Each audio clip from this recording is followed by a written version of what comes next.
I'm Tom Trombley from the Castle Museum of Saginaw County History, and the subject I'm going to talk to you about today is the history of Saginaw City Hall, a building which is just celebrating its 80th birthday.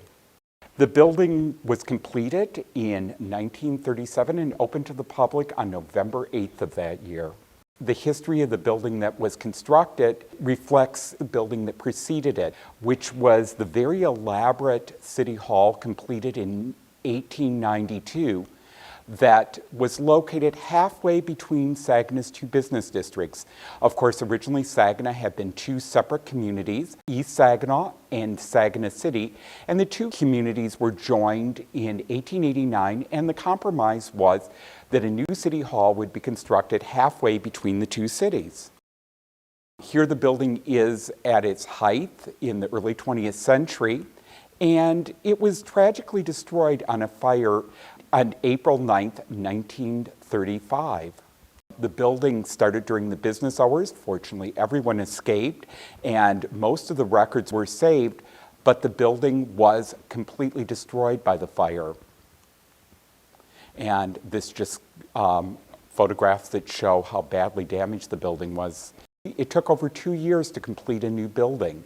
And much of that what reflected changes that happened in the city, and also the fact that it was at the height of the Depression, and the funding for the building came through the Public Works Administration.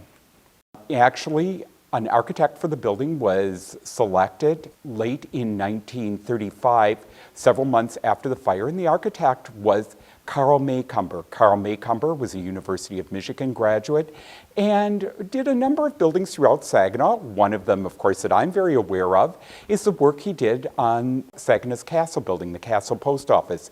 He was the man responsible for enlarging the building in 1937. He also designed, as I said, several other buildings throughout the community, and this is the Salvation Army Citadel, which stood on the east side.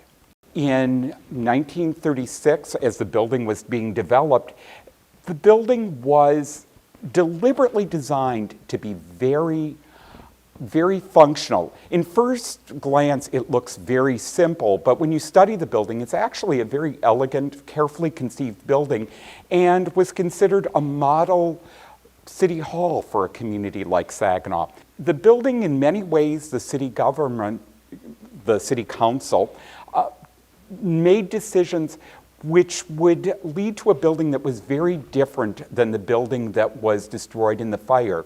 The building that was destroyed in the fire was very elaborate and had huge public spaces. If you've ever been to the Bay City Hall, it has a huge glass stairway or an atrium with a stairway in the middle of it. And Saginaw City Hall had the same type of thing. Actually, it was completed a few years before the Bay City one. And when planning started for the City Hall, they decided to construct a building that was very functional and very direct. And actually, if you carefully look at this plan, proposed elevation of the City Hall with the one that was completed, you'll notice that some of the detailing that the architect has included has been removed because the city really, not just to save money, but really wanted a building that was functional and very direct and just very businesslike. The other thing that really shaped the building was the material that was decided to be used for the exterior walls. It was Bayport stone, a limestone that's quarried in Bayport, Michigan, and the quarries were operated by Saginaw developers. Actually, one of the first buildings constructed using Bayport stone in this region was the Hoyt Library building. It's really fun to look at the walls of Saginaw City Hall and to look carefully at the Bayport stone, and when you look, you'll find incredible fossils in the building. And so it's just something when next time you're at City Hall to pay your water bill, take a look at the walls and see how many fossils you can find.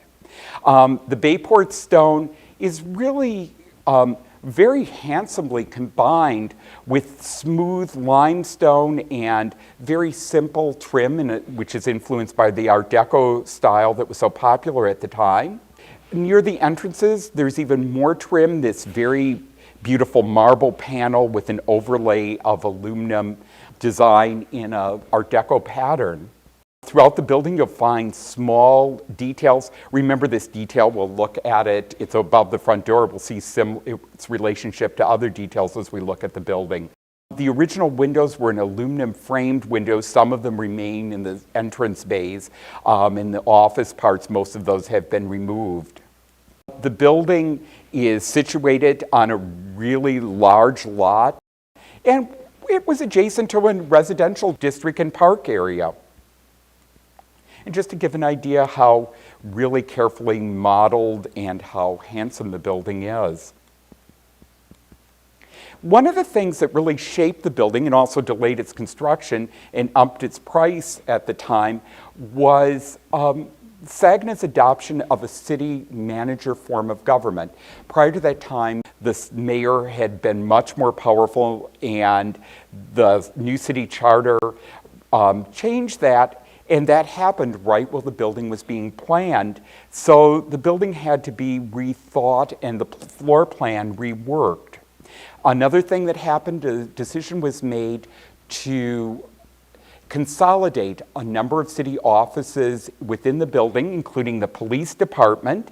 And so when you go by Remington, when you go by the building, you'll notice there's this low one-story wing that extends from the building, and that originally housed the police department, the city jail, and court spaces for the city police department.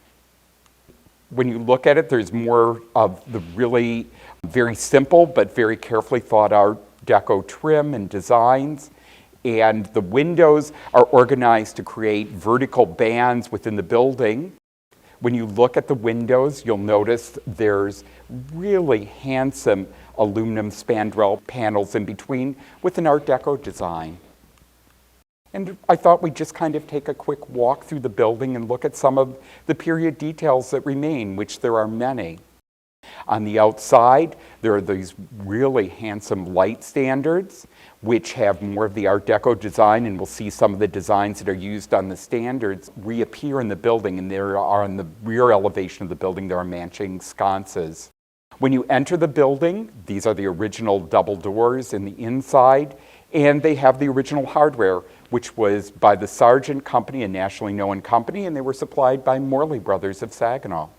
As plans were progressing for the building, it was decided that they could afford to do more elaborate interior features, and one of those was a decision to put a marble wainscoting in on the first and second floors.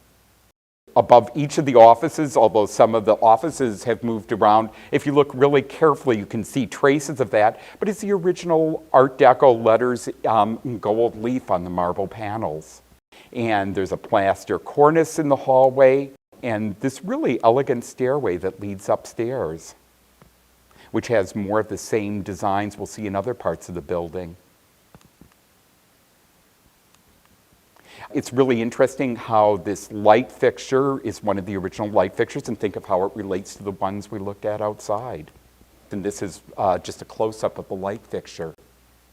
And this is a close-up of the light fixture through one of the interior windows that aligns with the windows that are outside. There's a really nice usage of windows in the building. So those large windows that are in the entrance bays on the front and the rear of the building correspond with windows that are in the office. Much of the interior detail and woodwork remains. These are some of the original oak doors. The offices were designed to have fireproof vaults. Of course, when you've lost your previous city hall in a major fire, having fireproof protection for your records was considered very important. This is the back stairway that goes back downstairs with a corresponding window on the inside and its reflection on the marble wainscoting. There's a light cord in the center of the building that gives light to the inner offices. On the second floor, the most elaborate space in the whole building was the original council chamber and courtroom, and that's the space actually where I'm talking right now. The woodwork in this space has details very similar to the marble in the hallway, and you'll see that when we start to look at the slides. This is what the space looks like. And you'll notice that some of the custom-made furniture remains in the space, which was supplied by a Grand Rapids company, and has the same details on it that are used on the woodwork. That's looking towards the council chamber. Originally, the room was laid out quite differently and had a bench in it, so that it was used as a courtroom. There'd be a place for the judge to sit. And look carefully at this door, because you'll see some of the details that appear on this door and on the paneling appear in other places in the room, along with the word Saginaw. This is one of the circular motifs that's on the door above the front entrance, and you'll see on the custom-made furniture how those details reappear through the building, and the same with the fret or Greek design or Greek key design, which is on the light fixtures. It's actually on the entrance standards, and it's above the door, and then of course on the custom-made tables. This is just kind of all goes together. It's very subtle, but very carefully conceived. The building was meant to be very functional. Usable space was very carefully thought out. It was pointed out, although the footprint of the building was smaller than the original building, that there was 31% more usable space in the building than there had been in the previous building. The building cost $323,000 to build, which, because of the changes that were made, was about $60,000 over its original estimate, but was fully covered by the Public Works Administration, insurance, and money in the city budget. Spence Brothers were the general contractor. When we get to the lower level, there was a courtroom, there were police offices, and just really all-around functional spaces that supported city services at that time, and also supported the various programs that were going on during the Depression, which were operated by the city. You'll see how the woodwork is very similar to what we've seen, although a little simpler in other parts of the building. There's even a few pieces of original furniture that survive in the building. Really, it's a building that, at first glance, as I said, could appear to be very simple, but it's also a building that has really great, very carefully thought out detail. This is on one of the side entrances. On the exterior, you see this limestone chevron pattern, and this is the window behind it on the inside, which is really a very carefully thought out detail. And even the very simple workday doors are very beautiful. Originally, there was a movable partition system in the building. It was the days before modular office systems. However, there were site-made wood and metal partitions throughout the building that created offices. And if you carefully look at some of the details, there's clues to its construction. This is one of the radiators, and one of the changes that was made while the building was being constructed was to use a copper radiator system, and this is advertising for that system. It was made by the Young Company, but represented by a Saginaw firm.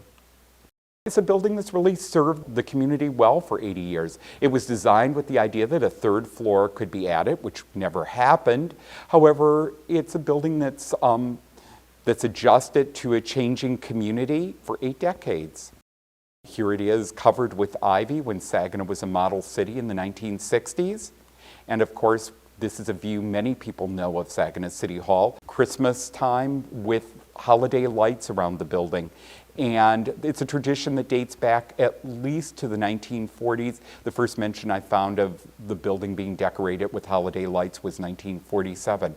With that, the next time you need to visit the city, not only take care of your business, but also stop by to take a look at a really elegant and beautiful building that served the community for 8 decades.